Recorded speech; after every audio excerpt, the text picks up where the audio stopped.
I'm David Rhyne. I'm the director of SC Bach, and I'm very happy today to be here with Dr. Christopher Hutton, who is music professor at Furman University. Christopher, why don't you start by telling us a little bit more about yourself? Well, David, first, thank you for having me back with South Carolina Bach. Although we're not actually in person, it's really exciting to be doing another project. You hosted me for a series of solo cello concerts a few years ago, which I really enjoyed. And I've also enjoyed playing some other concerts with the group in larger ensembles. I'm really looking forward to being able to do that again soon. For those in the audience who may not know me, obviously I'm a cellist. And while I've lived here in Greenville for 18 years, I'm originally from New Zealand. And I studied at Boston University and the Eastman School of Music in Rochester, New York. Then spent a year at the New World Symphony in Miami Beach before teaching at the University of North Carolina, Greensboro, and the University of Delaware, and now at Furman University. And one of the things I like most about my career is that I have the opportunity to do a wide variety of different kinds of performing. So the cello repertoire stretches from sometime in the late 17th century until now being every day as we go forward. So I get to play old music and new music. I play solo music, I play chamber music, I play orchestral music, and that's one of the things that I really enjoy. I get to do a lot of different things. Right. Well, how is that now? We're a year into the pandemic. How has that been for you this past year? Well, it's been an interesting year. In fact, today, the day that we're recording this, March 6th, is the date that was the last day of classes at Furman before things shut down. So it really is a year at this point. It's been strange. It's been weird. It's been isolating. Normally I perform pretty frequently, usually at least 40 or 50 times a year. And a year ago, that just stopped. So since last March, I've performed very little, and that makes projects like this extra special. I'm looking forward to concerts returning again, especially as vaccines start spreading. I'm looking forward to playing for audiences in person. But I think that as we go into something that approaches what we used to do before, I think I'm going to value each opportunity, each concert more than I ever did before. I think, we may as audiences maybe and as performers take things a little bit for granted. Maybe we won't do that at least for a few years. At least for the time being, right. So the music that we're going to be playing today was not originally written for the cello. That's correct. Can you talk a little bit about that? Yes, so the music that we're playing today was originally written for the viola da gamba, and we actually have one here. Now, I don't play the viola da gamba, but it's a similar instrument to the cello in some ways. It's a string instrument. You play it with a bow, but you can see it's quite a different shape. It has these dropped shoulders. It has a flat back as opposed to a curved back to it. The arching in the front is flatter. It's got 6 strings, whereas the cello has 4. It's got frets here, these like on a guitar. And although you play it upright, like the cello, obviously it's a significantly smaller instrument, and although people did not use an end pin in Bach's time, we now play cello with an end pin. But it has a pretty similar range to the cello, and so the music that was written for gamba can be played on the cello. One thing that's interesting is in Bach's time, this was a solo instrument. This was an instrument, it could be used for accompanying, but people would play this as the featured solo line, whereas the cello, that was much more, I'll put this down, that was much more of an accompanimental instrument. And so solo music for cello was relatively rare at the time. Although I suppose by the time that these Gamba Sonatas were actually written in the 1730s, the cello was becoming more accepted as a solo instrument. Good. The sonata we're playing today is very different than the cello suites, which many of our audience members may be familiar with, and which you played for us several years ago. Sure. Can you talk a little bit about how the sonata is different than the cello suite, or what other music of Bach this may be akin to? Well, I think that the Gamba Sonatas are much more like many other pieces of Bach than the cello suites. The cello suites are really rather unusual. They're kind of outliers in their time. Around 1720, which was a time where unaccompanied cello music was rare. They're beautiful. I love playing them. Audiences love them.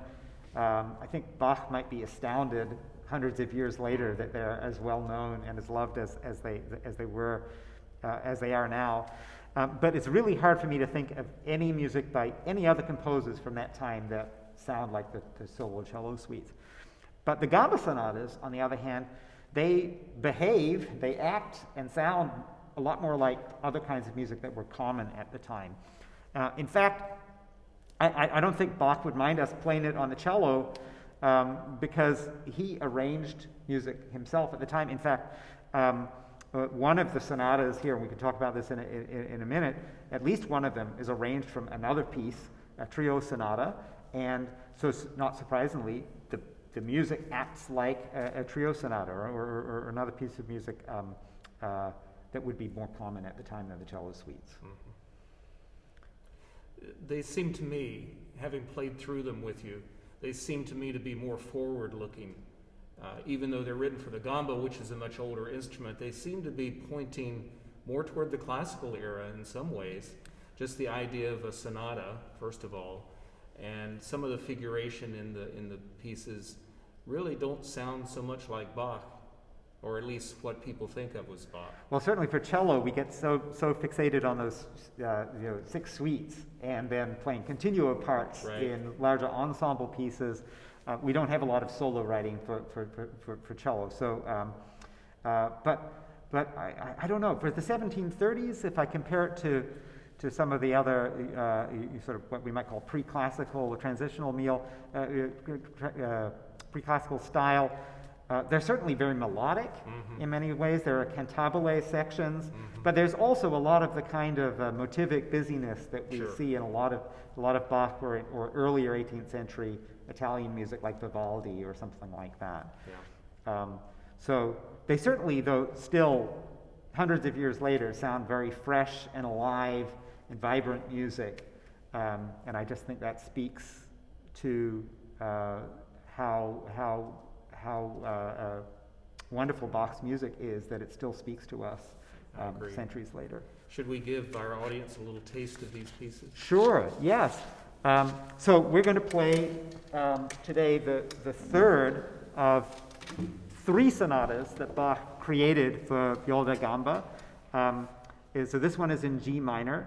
The first of the 3 sonatas, BWV 1027, is a direct arrangement of another sonata by Bach. It's originally for 2 flutes, and when you play it on gamba or on cello, the gamba part is actually the second flute part, exactly the second flute part, and the harpsichord plays the first flute part and the continuo part.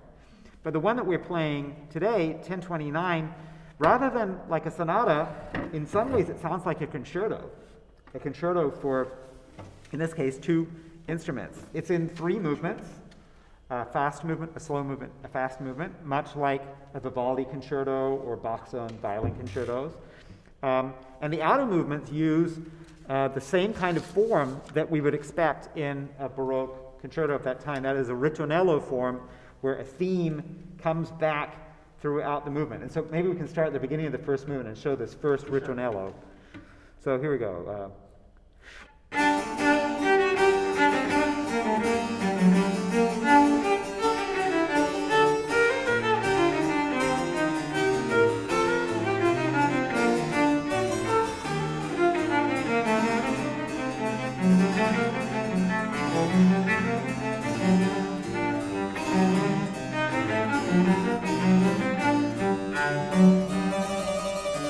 And that's really the end of the first ritornello, and that's the most expansive version of it that we get in the theme. But you heard right as we ended, that's the same theme.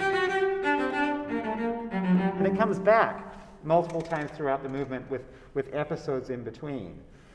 Likewise, the third movement behaves the same way. It's also ritornello form, but in that case, it's really kind of a bizarre ritornello. The one here is, right? There's a lot of sort of motivic activity in it and rhythmic energy. The theme in the third movement is very horizontal. It actually starts in the harpsichord alone.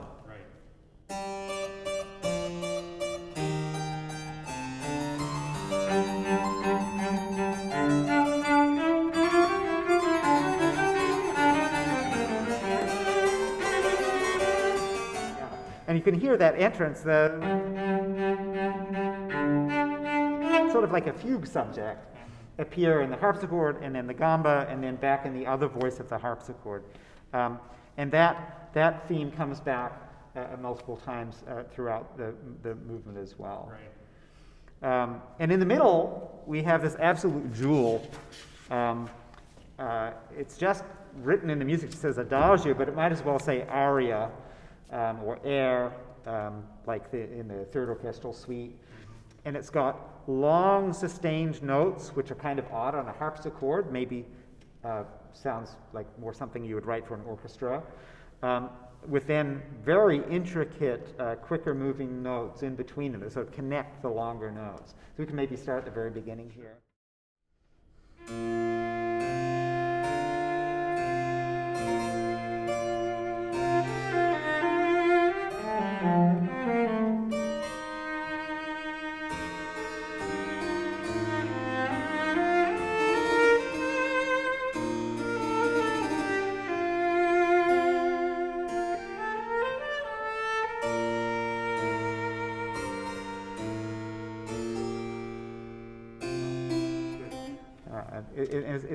It's just beautiful.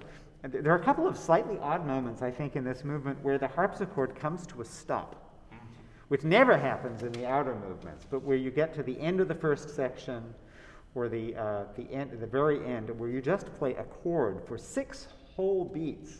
Actually, it's not even a chord, it's just a note, right? Just a note. Yeah, which sounds very, very, very sparse. And there are a couple places also where the gamba isn't playing or is just holding one note.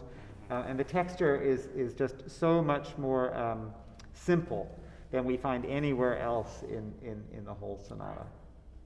Well, thank you, Christopher. It's a joy playing with you, and thank you for sharing your music with S.C. Bach. Well, thank you for having me, and I look forward to many more concerts together. Thank you.